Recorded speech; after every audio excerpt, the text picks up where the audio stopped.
Hi, I'm Karel Flores, and I'm NYC Salsa Social Dancer of the Month. Well, since I was a baby, my grandmother is the pioneer of dance in Mexico. She's a pioneer of mambo. My entire family have been dancers. My grandmother was a ballet dancer, a mambo dancer. My grandfather was a salsa musician. So I've danced my entire life as far as I can remember. I've always been a dancer. Okay. Yes. Oh, so Yeah. it's in your genes. Yeah.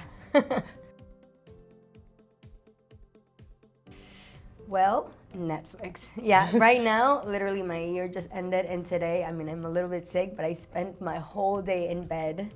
So definitely like cooking something at home, ordering in, just watching TV with my dog. That's it. That's all I need. I love my apartment. I love New York, so I can just be in there looking out the window once in a while and just not talk to anybody, not think about work, Netflix and my dog, or a book. Yes. Maybe a glass of wine. I mean, I think definitely discipline and consistency, because you have to have some sort of respect for what you do. And if you're actually going to go on stage, I understand everybody has different levels, but you have to have respect for the stage. That means that you have to commit to whatever it takes to get to that stage and do your best. And without discipline, you will never commit to that. Okay. Yeah, so definitely hard work, consistency, and discipline. Definitely. Yeah. Consistency is like key to like Yeah. everything. Yeah, for sure. Well, I think there's many things, but something that I'm not sure it's been successfully overcame, but I think that I'm still fighting for it, is this kind of like patriarchal scene. Okay. Where I came into a place where just naturally was very patriarchal. I don't think it was even intentional. It's just the way it was. I didn't even understand what was happening, but me as a strong woman, of course I have my temperament for sure, but me as a strong woman, I always clashed. And then not until years later, when I was on my own, I realized that it was not necessarily that something was wrong with me, but that was, I'm a feminist, and I believe in equality, and I believe that everybody should have the same rights. And it was not always the case, or the same opportunities, I guess. Yes. Yeah, so I'm still fighting for it, but I think we've come a long way. I mean, it's not to me, it's what it means, period, right? A feminist is a person who believes in equality, Yes. on any aspects of equality, political, gender, whatever, right? So Yes. I think that I love the way you asked me the question, because I think that's the problem, that people think there is a personal definition for feminism, and there's not. There's a general definition for feminism. Everything else is propaganda, whether it's positive or negative. If you believe in equality, if you believe in gender equality, you're a feminist, whether you're a guy or you're a girl. It has nothing to do with men. It has nothing to do with like hating men or burning bras. It just has to do with you being an individual that believes that it doesn't matter how you were born, you should still have the right to have the same opportunities. I think that the main thing I would say is go to therapy, right? I think that we all grow up with different ways of life, or different lives, I'm sorry, and different traumas and attachments. And I think that if we all kind of went to therapy when we're young, we could make more informed decisions about our lives. It's not about having any issues, mental issues. It's about we all grew up with these things. My family has a long history of trauma, and we're slightly dysfunctional, even though I love us, right?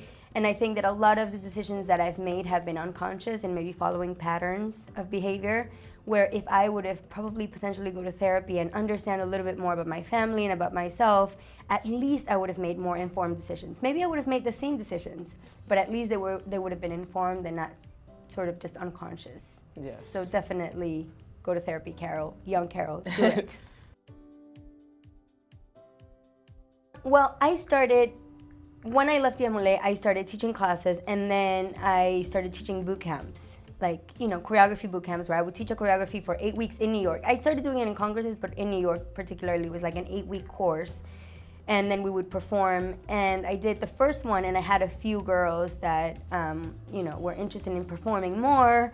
And I was like, okay, let's do it. So little by little, it wasn't like, okay, now I'm gonna start a team. It was like little by little, like, okay, let's do another show, and let's do another show. And then eventually it grew into a team.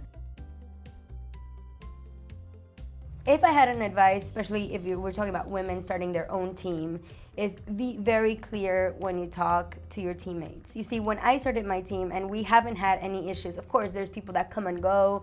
I've had some personal issues with friends that have left, but in general, in the team, we've never had issues because one, I always tell them, you need to be able to communicate like adults, right? I don't believe in propaganda. I don't believe in like women can't work together. I believe in people, and I think that it's as hard working with men as it is hard working with women when there's no tolerance, when there's no communication and no respect.